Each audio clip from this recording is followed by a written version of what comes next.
श्रीमद् भगवद गीता को हिंदू धर्म में बड़ा ही पवित्र ग्रंथ माना जाता है। गीता के माध्यम से ही भगवान श्री कृष्ण ने संसार को धर्मानुसार कर्म करने की प्रेरणा दी।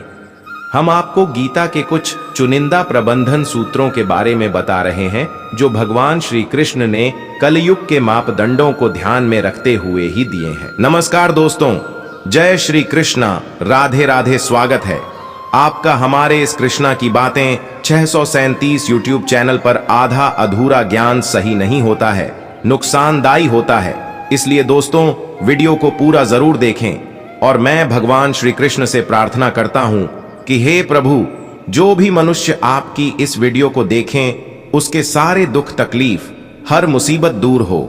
नंबर 1, कोई भी मनुष्य क्षण भर भी कर्म किए बिना नहीं रह सकता।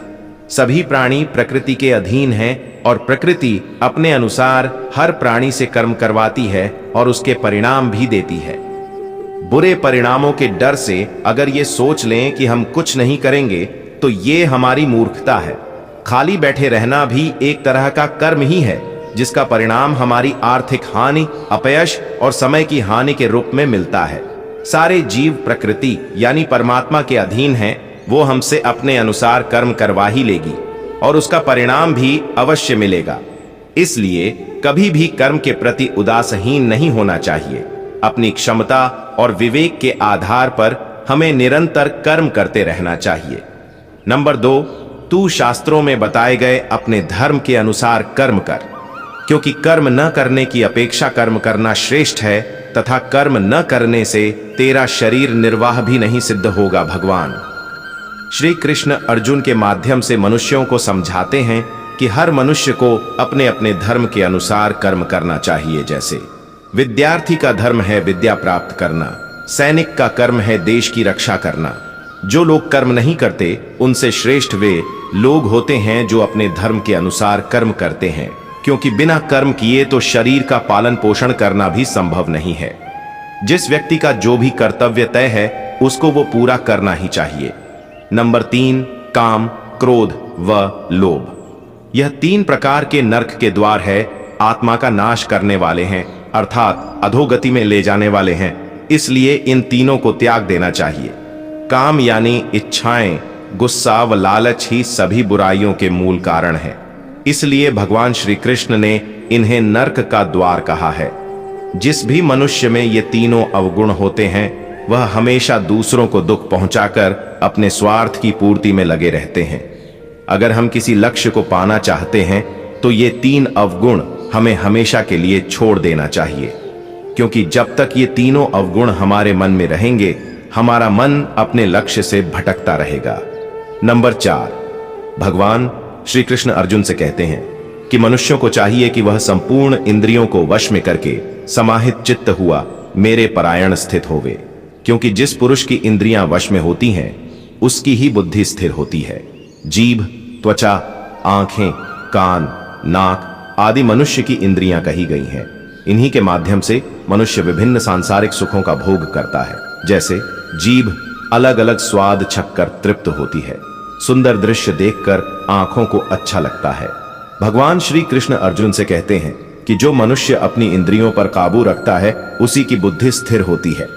जिसकी बुद्धि स्थिर होगी वही व्यक्ति अपने क्षेत्र में बुलंदी की ऊंचाइयों को छूता है और जीवन के कर्तव्यों का निर्वाह पूरी ईमानदारी से करता है। नंबर 5, हे अर्जुन, कर्म न करने का आग्रह त्याग कर यश अपयश के विषय में संबुद्धि होकर योग युक्त होकर कर्म कर, क्योंकि समत्व को ही योग कहते हैं। धर्म का अर्थ होता है कर्तव्य।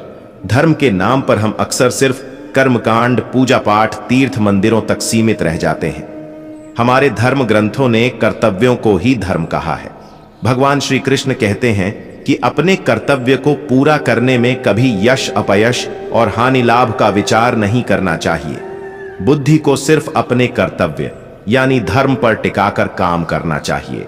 इससे परिणाम बेहतर मिलेंगे और मन में शांति का वास होगा। मन में शांति होगी तो परमात्मा से आपका योग आसानी से होगा।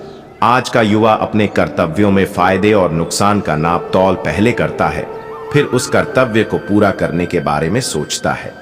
उस काम से तात्काल ही नुकसान देखने पर कई बार उसे टाल देते हैं और बाद में उससे ज्यादा हानि उठाते हैं। नंबर 6, योग रहित पुरुष में निश्चय करने की बुद्धि नहीं होती और उसके मन में भावना भी नहीं होती।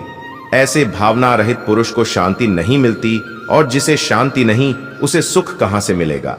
हर मनुष्य की इच्छा होती है कि उसे सुख प्राप्त हो, इसके लिए वह भटकता रहता है, लेकिन सुख का मूल तो उसके अपने मन में स्थित होता है।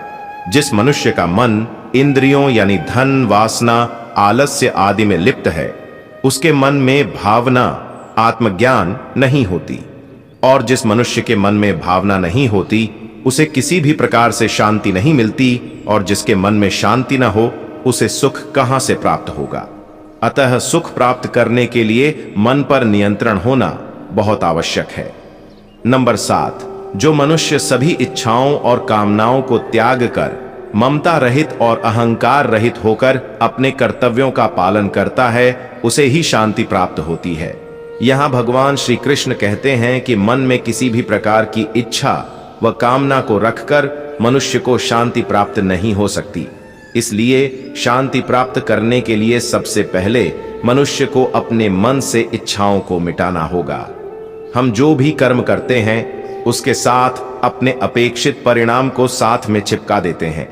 अपनी पसंद के परिणाम की इच्छा हमें कमजोर कर देती है। वो ना हो तो व्यक्ति का मन और ज्यादा अशांत हो जाता है। मन से ममता अथवा अहंकार आदि भावों को मिटाकर तन मन से अपने कर्तव्यों का पालन करना होगा, तभी मनुष्य को शांति प्राप्त होगी। नंबर 8, श्रेष्ठ पुरुष जैसा आचरण करते हैं, सामान्य पुरुष भी वैसा ही आचरण करने लगते हैं। श्रेष्ठ पुरुष जिस कर्म को करता है उसी को आदर्श मानकर लोग उसका अनुसरण करते हैं। यहां भगवान श्री कृष्ण ने बताया है कि श्रेष्ठ पुरुष को सदैव अपने पद व गरिमा के अनुसार ही व्यवहार करना चाहिए, क्योंकि वह जिस प्रकार का व्यवहार करेगा सामान्य मनुष्य भी उसी की नकल करेंगे। जो कार्य श्रेष्ठ पुरुष करेगा सामान्य जन उसी को अपना आदर्श मानेंगे। उदाहरण के तौर पर अगर किसी संस्थान में उच्च अधिकार पूरी मेहनत और निष्ठा से काम करते हैं तो वहां के दूसरे कर्मचारी भी वैसे ही काम करेंगे। लेकिन अगर उच्च अधिकारी काम को टालने लगेंगे तो कर्मचारी उनसे भी ज्यादा आलसी हो जाएंगे। नंबर 9, ज्ञानी पुरुष को चाहिए कि कर्मों में आसक्ति वाले अज्ञानियों की बुद्धि में भ्रम अर्थात कर्मों में अश्रद्धा उत्पन्न न करे, किंतु स्वयं परमात्मा के स्वरूप में स्थित हुआ और सब कर्मों को अच्छी प्रकार करता हुआ उनसे भी वैसे ही करावे। ये प्रतिस्पर्धा का द्वार है, यहां हर कोई आगे निकलना चाहता है। ऐसे में अक्सर संस्थानों में ये होता है कि कुछ चतुर लोग अपना काम तो पूरा कर लेते हैं, लेकिन अपने साथी को उसी काम को टालने के लिए प्रोत्साहित करते हैं या काम के प्रति उसके मन में लापरवाही का भाव भर देते हैं। श्रेष्ठ व्यक्ति वही होता है जो अपने काम से दूसरों के लिए प्रेरणा का स्रोत बनता है। संस्थान में उसी का भविष्य सबसे ज्यादा उज्जवल भी होता है। नंबर 10, हे अर्जुन, जो मनुष्य मुझे जिस प्रकार भजता है यानी जिस इच्छा से मेरा स्मरण करता है उसी के अनुरूप मैं उसे फल प्रदान करता हूँ। सभी लोग सब प्रकार से मेरे ही मार्ग का अनुसरण करते हैं। इस श्लोक के माध्यम से भगवान श्री कृष्ण बता रहे हैं कि संसार में जो मनुष्य जैसा व्यवहार दूसरों के प्रति करता है, दूसरे भी उसी प्रकार का व्यवहार उसके साथ करते हैं। उदाहरण के तौर पर जो लोग भगवान का स्मरण मोक्ष प्राप्ति के लिए करते हैं, उन्हें मोक्ष की प्राप्ति होती है। जो किसी अन्य इच्छा से प्रभु का स्मरण करते हैं, उनकी वह इच्छाएं भी प्रभु कृपा से पूर्ण हो जाती हैं। कंस ने सदैव भगवान को मृत्यु के रूप में स्मरण किया, इसलिए भगवान ने उसे मृत्यु प्रदान की। हमें परमात्मा को वैसे ही याद करना चाहिए जिस रूप में हम उसे पाना चाहते हैं। नंबर 11, भगवान श्री कृष्ण अर्जुन से कहते हैं कि हे अर्जुन, कर्म करने में तेरा अधिकार है, उसके फलों के विषय में मत सोच, इसलिए तू कर्मों के फल का चिंतित मत हो और कर्म न करने के विषय में भी तू आग्रह न कर।